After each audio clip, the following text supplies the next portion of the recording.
오늘도 21장의 내용으로 여러분들과 얘기 나누겠습니다.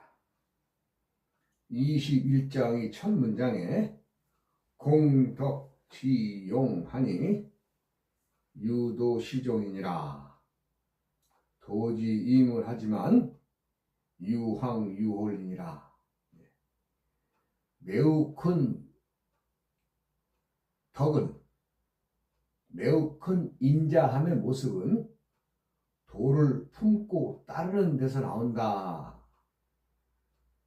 그 도의 모습은 물질, 즉 모양을 품고 있지만 그저 어렴풋하여 알 수가 없다라고 했습니다. 이 말을 우리가 이제 불가의 말로 풀어 얘기를 하면 공하다는 거죠. 공하다. 큰 항아리다라는 말을 내가 많이 쓰는데 이 빈 항아리를 말하는 거죠. 즉 여기서 오늘 이제 얘기를 하고자 하는 큰 대목이 있습니다. 큰 대목이 있는데 우리가 도를 알기 위해서는 먼저 유의의, 즉 모양이 있는, 형태를 지니고 있는, 물질을 지니고 있는 모든 것들이 무에서 나온다는 것을 알아야 되는데, 요거 사실 쉽지 않습니다. 왜? 무와 유가 동시에 나와서 이름만 달리할 뿐이다라고 하는 노자 1장의 말을 들여다보면은 확연히 알 수 있는 얘기인데, 요거 알아차리기가 힘들다는 거죠. 사실이 그렇습니다. 공을 품지 않고서는 도를 품을 수가 없습니다. 왜? 도의 씨앗이 공이기 때문에 그렇습니다. 공을 모르고서는 도를 알 수가 없는 거죠. 여기서도 매우 큰 덕, 큰 도, 또 여기서는 인자함이라고 해석했습니다만은 매우 큰 도, 덕, 인의 모습은 도를 품고 따르는 데서 나온다. 유도시종, 오로지 말하자면 도에서, 즉 도를 품고 있음으로 해서 그 도에서 형상과 또 빈 것이 무와 유가 함께 하고 있다는 것인데, 도의 모습이 실제 물질을 품고 있지만, 즉 모양을 품고 있지만 그 물건들 모양 하나하나가 무와 유가 함께 한다는 것을 알아차린다는 것이 그거 어렴풋해서 알 수가 없다라고 여기에서 분명히 밝혀놨거든요. 우리는 유적, 즉 눈에 보이는 것을 위주로, 또 귀에 들리는 것을 위주로, 또 우리가 직접 코로 냄새 맡고 맛을 보고 또 접촉하며 살아가는 우리가 오온의 작용에 의해서 하나의 의식이 나오는데, 그 의식 자체마저도 공하다는 것을 알아차린다는 것은 참 어렵습니다. 근데 어찌 보면 사실 쉬운데, 그 어렵다라고 접근하게 되는 것은 무엇이냐? 사람들마다가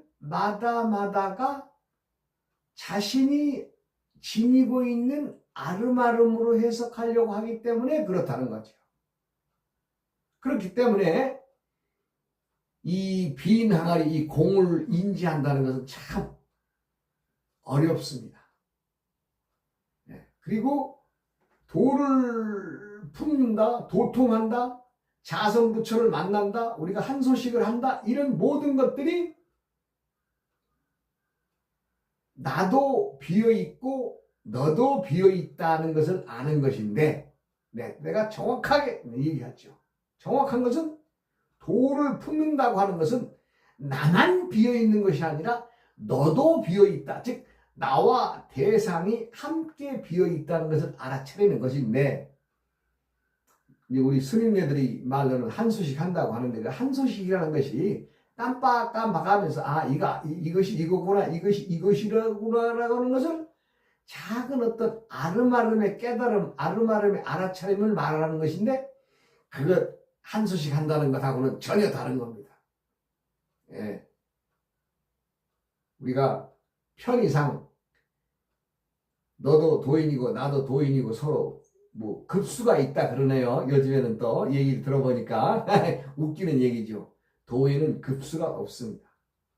도인은 한번 몰칵 왈칵 알아차림이 단계에, 즉 담길 그릇에 도가 담기는 것이지, 뭐 찔끔찔끔 우리가 뭐 반찬을 만들어서 그릇에 나누어 담듯이 도를 갖다가 찔끔찔끔 담고 뭐 몇 그릇 담았다, 당신의 급수가 어느 만큼이다, 이거 다 개소리입니다. 이거 도는 담길 그릇이 아니면 담기지 않는 것이고, 도는 한번 딱 왈칵 알아버리거나 몰칵 알아버리거나 왕창 알아버리거나 순간에 딱 때리는 것이지, 한 번에 안기는 것이지 나누어 안기는 게 아닙니다. 즉 사람들이 우리가 깨달음도 경험을 해보지 못한 사람들의 입장에서는, 그래 우리가 1차에 어떤 아름아름이 있을 것이고 2차에 아름아름이 있을 거야 라는 생각을 해볼 수도 있습니다. 그러나 그렇지 않습니다. 도는 한번 딱 품으면 더 이상 깨달음이 필요가 없습니다. 왜? 이미 자신이 왈칵 품을 그때에, 호련히 품을 그때에 딱 정리가 되는 거거든요. 정리가 된다고 하는 것은 내가 그 내용을 여기서 다 까발려 놓을 수는 없습니다만은, 분명한 것은 도는 1차의 깨달음, 2차의 깨달음, 3차의 깨달음 이거 없습니다. 우리가 어떤 도라고 하는 것을 100이라고 기준할 때 한 번에 그릇에다가 10개씩 담아서 10개의 그릇을 퍼개면은 100개가 되지 않느냐라는 수학적 관점에서 말할 수 있습니다만은 그렇지 않습니다. 도는 공, 제로, 빈 항아리에서 채워지는 것은 스스로의 수행과 공부의 방법에서 나오는 것이고, 그걸 알아차리는 99%의 깨달음도 없습니다. 99%를 알았다고 해서 깨달음이 없습니다. 한 번에 번개 치듯이 또 벼락 치듯이 호련히 터져나가는 것이지, 담는 수행의 시간이나 기간이나 장소나의 구분 없습니다. 많은 사람들이 스승을 둘 때에 스승이 도인이면 그 제자들도 도인이 될 수가 있습니다. 그런데 스승이 깡통이면 그 제자들 백인들 뭔 소용이 있어요? 다 깡통들이지.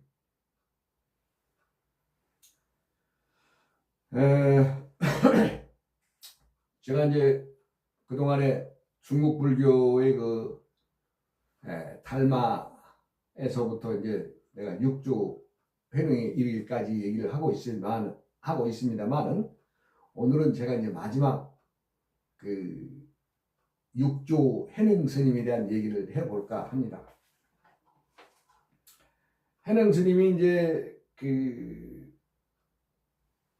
시장통에서, 이 해능이라는 사람은 산속에서 나무를 해서 그것을 팔아서 어머니를 봉양하고 있는 총각이죠. 우리가 말로 떡고머리 총각이었어요. 그리고 공부를 할 수 있는 여건이 안 돼서 그냥 난 놓고 기억자나 아는 정도의 일자 무식임이지요. 그런데 이제 어느 날 나무를 팔기 위해서 이제 팔아야 또 어머니를 모시고 먹고 살 수 있으니까 나무를 해가지고 이제 장터에 나갔는데,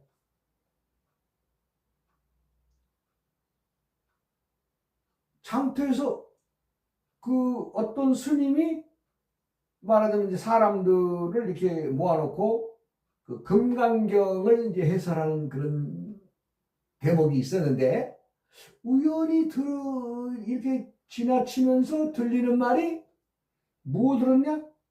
응무소주 이생기심이란 말을 딱 듣습니다. 그 순간에 뭐야, 나도 저 말 뜻을 알아듣겠는데, 이제 이렇게 되는 거죠. 응무소주 이생기심이란 머무는 바 없이 마땅히 그 마음을 낸다. 즉 그 마음을 낸다는 것은 그 마음이란 놈이 내 마음대로 내는 것이 아니라 지 멋대로 낸다, 이 얘기입니다.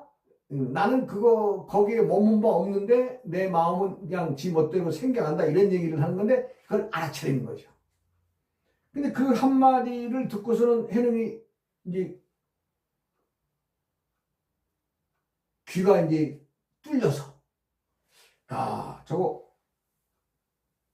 그 스님에게 이제 한번 이제 물어봐야 되겠구나 하고 이제 사람들 틈에 끼어서, 웅성하고 틈에 끼어서 이렇게 이제 있는데, 그 스님도 역시 해능이 다른 사람과는 달리 응무소주 이생기심이라고 하는 그 말을 설명할 때 보니까 뭔가 다른 표현이거든요. 그래서 알거든요. 우리가 그러잖아요. 선수들은 선수끼리 알아본다고. 그런 입장에서 이제 강의를 마치고 사람들이 이제 다 흩어지는 과정이 되지만, 해능은 그 스님에게 물어보죠. 지금 해주신 말씀이 무슨 어디 누구의 말씀입니까? 그랬더니 이건 부처님의 경전인 금강경이라고 하는 책에 있는 내용을 내가 말씀드렸는데, 그 책을 내용이나 이런 것들을 공부를 하려면 어떻게 해야 됩니까? 이렇게 구체적으로 물어보죠. 그랬더니 이제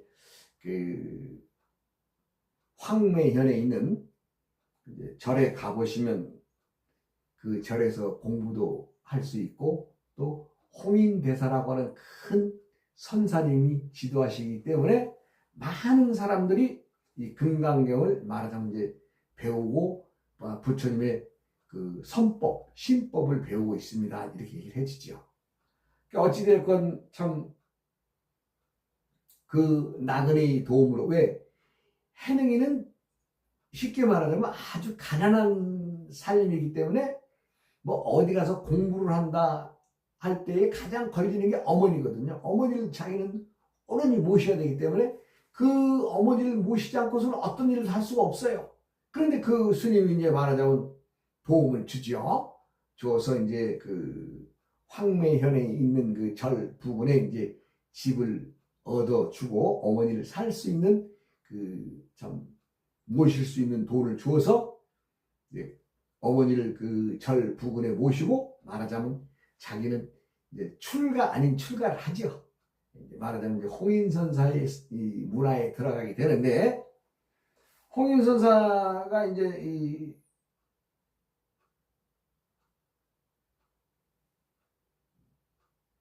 해능이라고 하는 이제 총각을 이제 처사를 만나보고는 첫 마디가 그러죠. 누구신데 무엇을 구하러 왔습니까? 이렇게 물어보죠. 그러니까는 저는 여기 이 아랫동네에 사는 사람이며 스님을 뵙고자 하는 이유는 부처가 되고자 할 뿐 다른 뜻은 없습니다. 그러니까 벌써 이 말 자체가 다르잖아요. 다른 사람들은 어떤 이유도 있지만 아주 바로 들어가잖아요.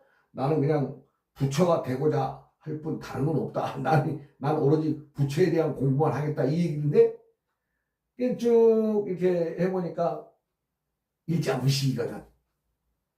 그러니까 어찌 영남 사람이면 본래 무식한 오랑캐들이 사는 동네에 사는데 어떻게 오랑캐가 성불을 하려고 하느냐? 어떻게 오랑캐 동네에서 사는 사람이 부처가 되려고 하느냐? 하니까 해능이 대답을 하지요. 사람이 사는 것은 동서남북에 따로따로 살 수는 있으나 불성에는 원래 남북이 없고 사방이 터져 있습니다. 이렇게 얘기를 하죠. 그러니까 스님과 제가 비록 몸은 다르지만 불성은 다르지 않습니다. 라고 이렇게 답을 하니까 벌써 이 홍인 선사는 해능이 이거 물건이라는 걸 간파하지요. 그래가지고 겉으로는 이제 속으로는 그렇지만 겉으로는 이 건방진 놈이로구나. 감히 말장난을 하려고 하느냐? 나가서 밭에 가서 일이나 해라. 그래서 이제 밭에 가서 일이나 하라고 하니까 또 해능이 한마디 하지요. 자신의 성품을 닦는 것이 곧 밭일을 하고 밭을 가는 길인데 스님께서는 따로 무슨 일을 하라고 하십니까? 이거 아주 딱 골수를 때려버리죠. 그러니까 홍인 선사는 이 오랑캐 놈이 누구 앞에서 허튼 소리 하는 거냐? 당장 너는 후원에 가서 방 하나 찌어라. 그래서 이제 방아 찢는 일을 합니다.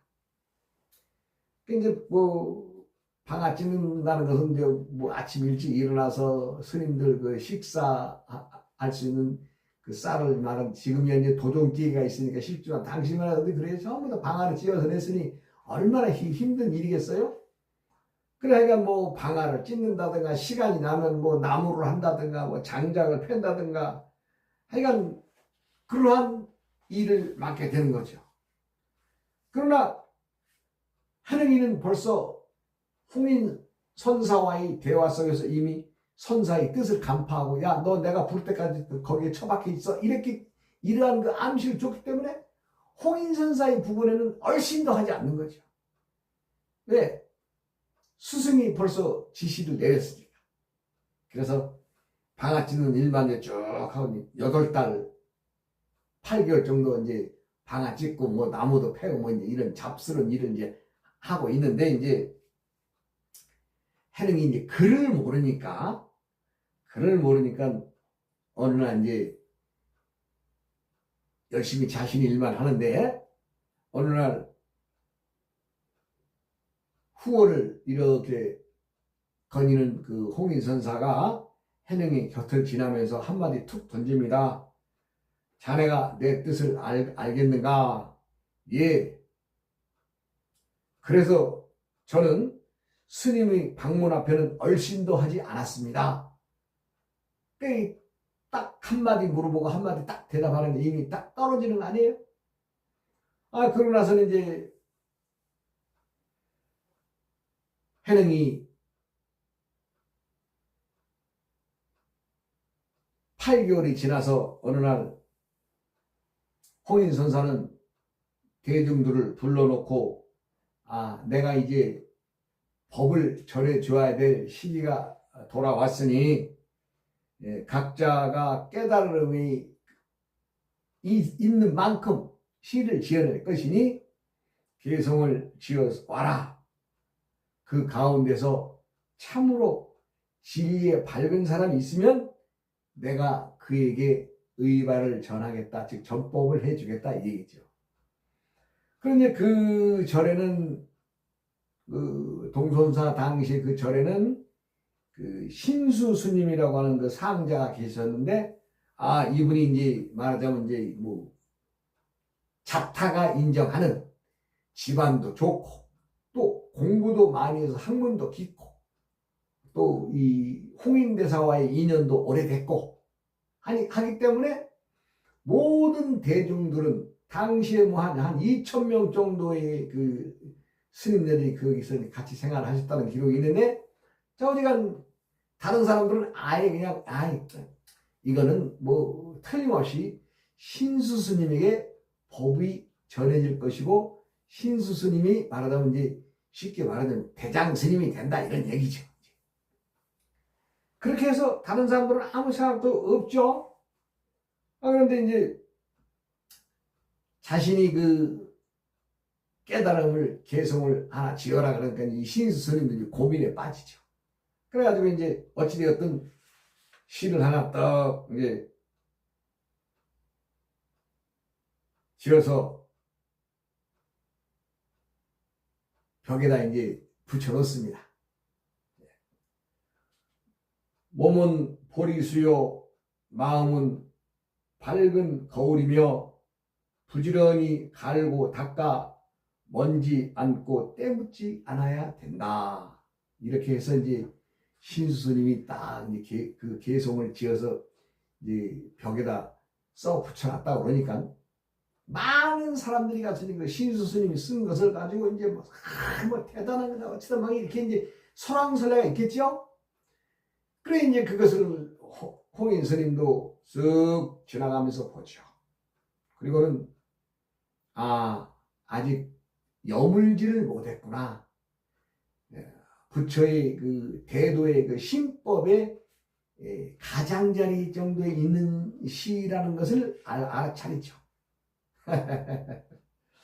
그런데 이제 그 방앗간에서 일하던 해능은 그 소리를 듣죠. 홍인 스님이 이제 깨달음 있는 자들은 누구라도 이 벽에다 시 한 수 적어내라 했는데 그 신수 스님이 적어냈다고 하는 글을 이제 가서 보게 되죠. 근데 뭐 까막눈이 봐봐야 뭐 하겠어요. 그래 이제 많은 스님, 이제 옆에 계신 스님들한테 물어서 그 뜻을 알게 되지요. 피 웃어요. 그리고 부탁을 합니다. 스님에게. 스님, 나도 여기다 좀 써서 시를 한 수 지어서 붙이고 싶은데 스님 좀 도와주십시오. 그러니까 스님이 이제 해능이 말하는 대로 시를 한 수 적어 놓습니다. 그런데 이제 그 내용은 보리수도 본래 없고 거울 또한 틀이 아니다. 본래 아무것도 없는데 어디에 먼지가 앉고 때가 뛰겠는가. 이거 완전히 신수 스님의 글을 뒤엎어버리는 거 아니에요? 그런데 이것은 이제 홍인 선사가 딱 지나가다 보죠. 그러더니 그냥 야 저거 가치도 없는 글이야. 찢어버려. 그래가지고 해능이가 쓴 글을 뜯어서 찢어버립니다. 사람들이 알 수 없겠고. 왜 그렇게 행동을 했는가? 제자를 아끼는 마음에서. 까딱 잘못하면 목숨까지도 잃을 수 있는 상황이거든요. 왜냐하면 홍인 스님이 바로 장삼 그 다음에 금강경을 전하는데 이거 잘못 사람들이 욕심을 내서 낸다면 그거 해치지 않겠어요? 그러니까 바로 찢어버려야죠. 그리고는 이제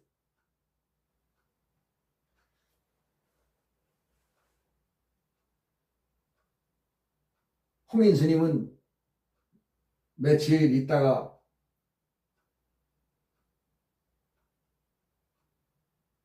한번 경내를 둘러봅니다. 둘러보다가 이제 방앗간에 가죠. 당시도 뭐 해능이는 이제 말하자면 무거운 돌을 등에 짊어지고 이제 돌면서 이제 방안을 받고 있었는데 홍인 스님이 해능이 지나가는 것을 쓱 옆에서 보고는 도를 구하는 사람은 마땅히 모든 어려움을 이겨야 한다. 그래, 좀 쌀은 좀 잘 익어가느냐? 그러니까 해능이 대답을 합니다. 예, 쌀은 익은 지 오래되었지만 아직 키질을 하지 못했습니다. 즉 쌀은 다 익어서 알곡이 충실한데 쭉정이를 벌이는, 즉 인가하는, 누군가에게 허락받는 일만 키질만 하지 못했습니다 라고 대답을 합니다. 그러니까 홍인대사는 주위에 많은 사람들이 이제 있기 때문에 말은 더 할 수 없고 지팡이만 3번 탕탕탕 치고 그냥 지나갑니다. 그래서 이제 홍인대사는 준비를 하고 해내기도 준비를 하죠. 그래가지고 밤 3경에 해령이가 홍인대사의 처소에 들어갑니다. 방 안에는 또 안에 우르르 말하는 텐트를 또 하나 쳤어요. 햇빛 그 불빛이 나가지 않도록. 그래가지고 이제 그 자리에서 금강경을 쓰면 설명이 나가죠. 그러니까 뭐 거기에서 바로 이제 그 개송을 지어내죠. 해령이가. 그러니까 그 개송 속에는 벌써 깨달음이 도가 들어있음을 알고 인간을 바로 내립니다. 그렇게 해서 바로 그 자리에서 그냥 촛불 그 안에 둘이서 스승이 제자에게 법을 전해주지요. 너는 이제 내가 5대니까 너는 6대가 됐다. 아니 이것을 잘 지켜야 된다 하면서 그 개송이 무엇이냐? 뜻인 곳에 씨가 내려 인연 닿는 곳에서 열매를 맺는다. 뜻 없이는 씨도 없으니 성품이 없으면 생도 없다. 이러한 전법을 시를 지어 내려줍니다. 그리고 부처님의 의발이나 즉 장삼, 가사장삼 바로 이것이 전하는 것은 네 대에서 끝내라 하면서 자신의 의발을 주죠. 시간이 됐으니 다음 시간으로 이어가겠습니다. 어우어이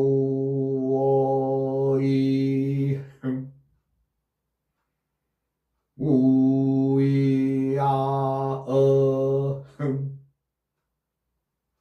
우이아어